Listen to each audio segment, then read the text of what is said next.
Graça e paz, irmãos e irmãs. O nosso texto de hoje é João 8, de 12 a 30, e seguimos juntos na prática do amor. Nessa altura da narrativa, a tensão entre Jesus e os seus opositores aumenta ainda mais. É no mínimo curioso que o capítulo 8 comece com os mestres da lei e os fariseus querendo apedrejar uma mulher e termine com os judeus desejando apedrejar Jesus. Esses mestres da lei e fariseus denunciam o adultério da mulher e Jesus denuncia a hipocrisia deles. E ao invés de condenar a mulher, Jesus a perdoa e a chama a uma vida nova. Ao longo da primeira parte do quarto evangelho, dos capítulos 1 ao 12, há uma tensão subjacente e duas atitudes possíveis. A questão subjacente é: Jesus é ou não é o Messias, prometido e esperado? Todos os sinais, 5 até agora, indicam que sim, ele é, e será reconhecido como Filho de Deus. E diante de Jesus, do que ele fala e do que ele faz, duas atitudes são possíveis. A primeira atitude é de incredulidade.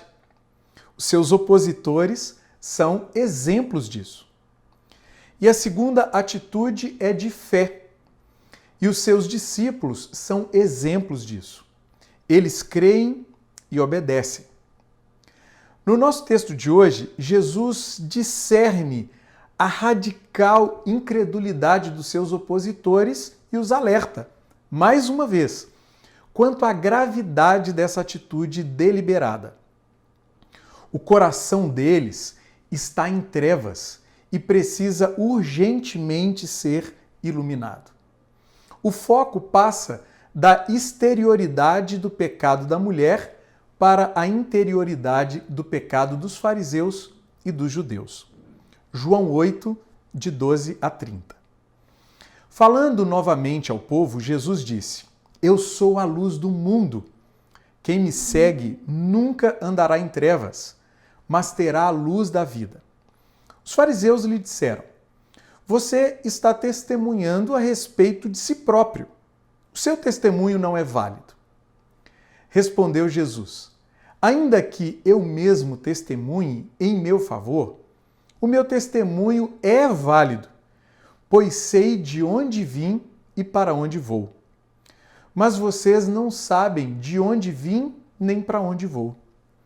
Vocês julgam por padrões humanos. Eu não julgo ninguém. Mesmo que eu julgue, as minhas decisões são verdadeiras, pois não estou sozinho. Eu estou com o Pai que me enviou. Na lei de vocês está escrito que o testemunho de 2 homens é válido. Eu testemunho acerca de mim mesmo. A minha outra testemunha é o Pai que me enviou. Então perguntaram-lhe: Onde está o seu Pai? Respondeu Jesus: Vocês não conhecem nem a mim, nem a meu Pai. Se me conhecessem, também conheceriam a meu Pai. Ele proferiu essas palavras enquanto ensinava no templo, perto do lugar onde se colocavam as ofertas. No entanto, ninguém o prendeu, porque a sua hora ainda não havia chegado. Mais uma vez, Jesus lhes disse: Eu vou embora e vocês procurarão por mim e morrerão em seus pecados. Para onde vou, vocês não podem ir. Isso levou os judeus a perguntarem: Será que ele irá matar-se? Será por isso que ele diz: Para onde vou, vocês não podem ir? Mas ele continuou: Vocês são daqui de baixo, eu sou lá de cima. Vocês são deste mundo, eu não sou deste mundo. Eu disse que vocês morrerão em seus pecados. Se vocês não crerem que eu sou, de fato morrerão em seus pecados.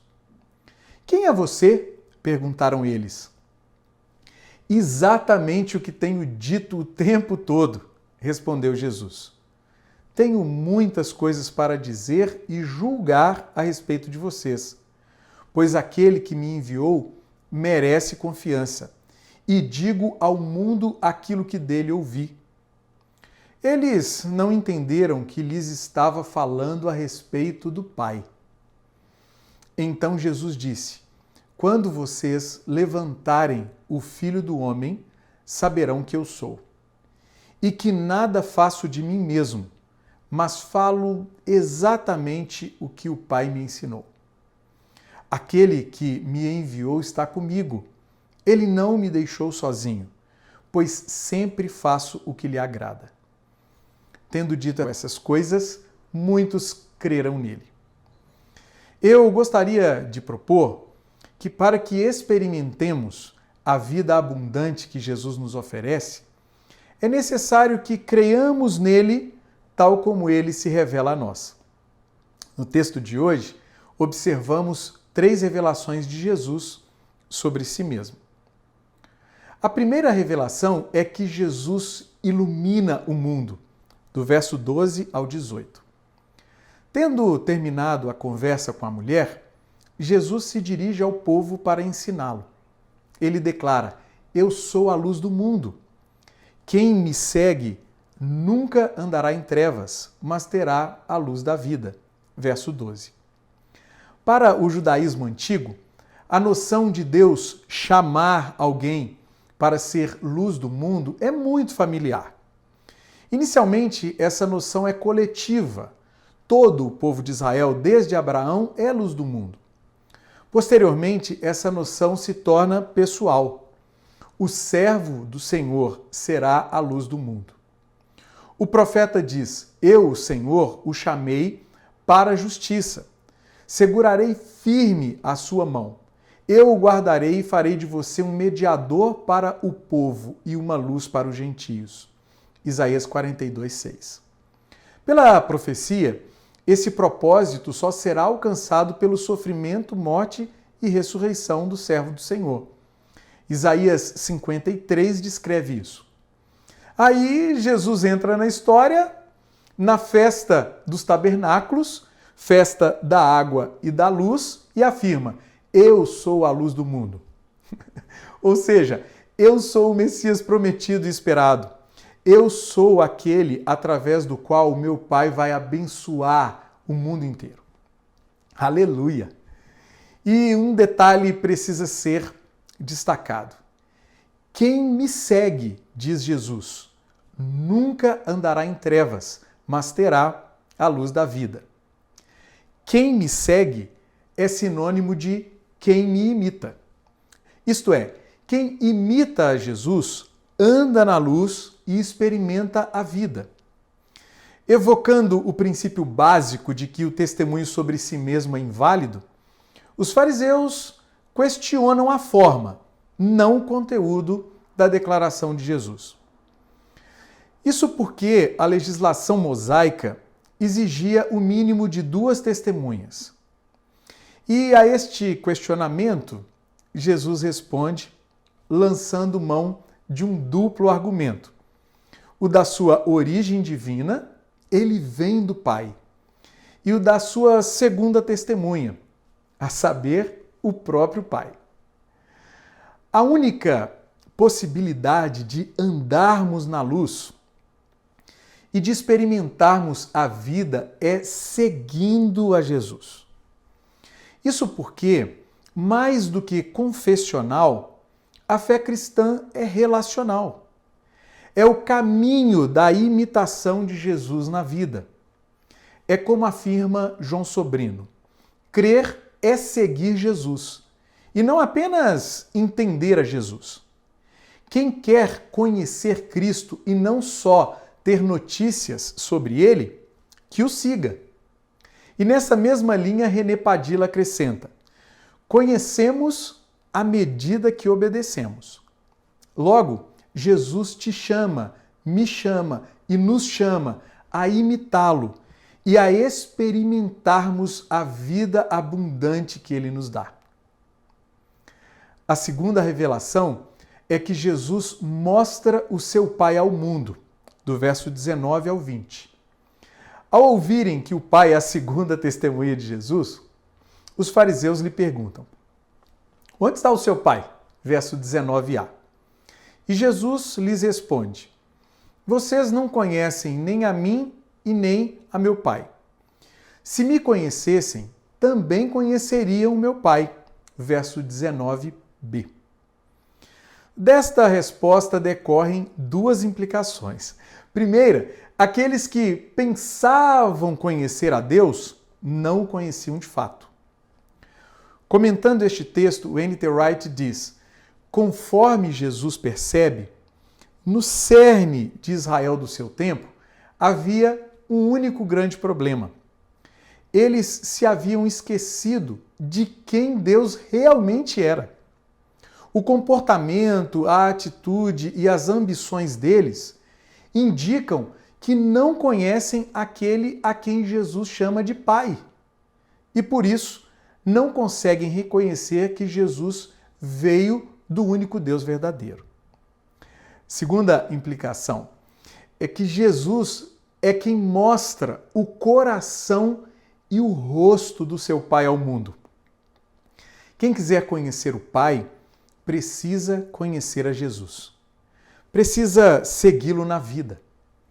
Aqui João deixa claro que Jesus profere essas palavras enquanto ensina no Templo de Jerusalém, próximo ao lugar onde as pessoas depositam as suas ofertas. Mas, apesar de tudo o que ensina, ninguém o prende, pois a sua hora ainda não é chegada. À semelhança daqueles dias, hoje, parece que muitos estão se esquecendo de quem Deus realmente é. Essas pessoas criam uma caricatura de Deus e pensam que estão se relacionando com Ele. Na verdade, elas criam um ídolo, um falso Deus, à sua imagem e semelhança. E pior, elas projetam a si mesmas nesse ídolo. E nisso, Deus deixa de ser amoroso e passa a ser odioso. Deixa de ser misericordioso e passa a ser judicioso.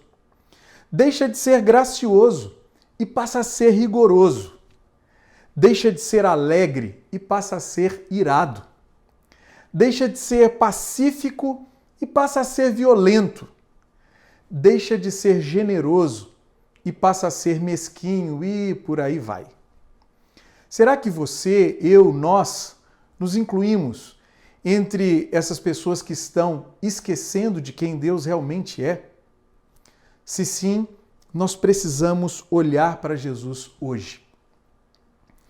A terceira revelação é que Jesus tira o pecado do mundo, do verso 21 ao 30. Repetindo o que afirmara em João 7, 34 a 35, Jesus diz: eu vou embora e vocês procurarão por mim e morrerão em seus pecados. Para onde vou, vocês não podem ir. Verso 21. Se antes ele afirmara apenas que os seus opositores não poderiam ir para onde ele iria, agora ele vai além e diz que eles morrerão em seus pecados. Que pecados são esses? A incredulidade ou a recusa da luz de Deus e todos os demais pecados que dela decorrem. Sobre esse texto, Johann Königs afirma: o sistema religioso judaico tinha por foco principal a reconciliação com Deus. Inclusive, a festa dos tabernáculos, aqui em pauta, se celebrava 5 dias depois do dia da reconciliação, o Yom Kippur, de Números 27, de 7 a 11. Dizer aos judeus que morrerão em seu pecado é declarar inútil o sistema religioso. E é isso que o Evangelho de João faz em todas as suas páginas. Ou seja, para receber o perdão dos pecados e se reconciliar com Deus, é necessário crer em Jesus, aquele que tira o pecado do mundo. Ouvindo tudo isso, os judeus pensam que Jesus vai se matar. E Jesus continua explicitando melhor o que dissera. Vocês são daqui de baixo, eu sou lá de cima. Vocês são deste mundo, eu não sou deste mundo. Eu disse que vocês morrerão em seus pecados. Se vocês não crerem que eu sou, de fato morrerão em seus pecados. Versos 23 e 24. Nessa explicitação, ele lança mão do dualismo de cima e de baixo. Cima e baixo têm conotações qualitativas e não necessariamente espaciais. Cima é qualidade do que é divino, baixo é qualidade do que é humano. Cima é luz e bondade, baixo é trevas e maldade. É por isso que a luz brilha nas trevas e as trevas não resistem à luz. É por isso também que, novamente, para receber o perdão dos pecados e se reconciliar com Deus, é necessário crer em Jesus. Aqui, surpreendentemente, Jesus se autocredencia como eu sou. A mesma expressão que Yahvé usa para se autocredenciar a Moisés. Ouvindo isso, os judeus perguntam sobre quem ele é. Jesus responde afirmando que ele é exatamente o que ele tem dito o tempo todo. Ele é aquele que, pelo que diz e pelo que faz, mostra ao mundo inteiro quem é o seu Pai. E isso ficará ainda mais evidente quando Jesus for crucificado à vista de todos. Por isso, ele afirma: quando vocês levantarem o Filho do Homem, saberão que eu sou. Novo autocredenciamento. E que nada faço de mim mesmo, mas falo exatamente o que o meu Pai me ensinou. Aquele que me enviou está comigo. Ele não me deixou sozinho, pois sempre faço o que lhe agrada. Verso 28. E João diz que, ao ouvir essas palavras, muitos creem nele. Jesus entra na nossa história e nos traz o perdão de que tanto necessitamos. E uma vez perdoados, somos reconciliados com o Pai dele e agora Pai nosso também. Que boa notícia é saber que nós não morreremos nos nossos pecados. E melhor ainda, que nós já podemos hoje tanto experimentar a vida abundante que só Jesus nos dá, quanto promover essa vida nas realidades de morte que nos cercam. Que boa notícia! Jesus te chama, me chama, nos chama a desfrutar e a sinalizar a sua vida abundante neste mundo. Portanto, irmãos e irmãs, acolhamos pela fé as revelações de que Jesus é quem ilumina o mundo, é quem mostra o seu Pai ao mundo e é quem tira o pecado do mundo. A minha oração é que sejamos crentes, crentes em Jesus, e experimentemos a vida abundante que Ele nos dá. Que assim seja. Um grande abraço para você.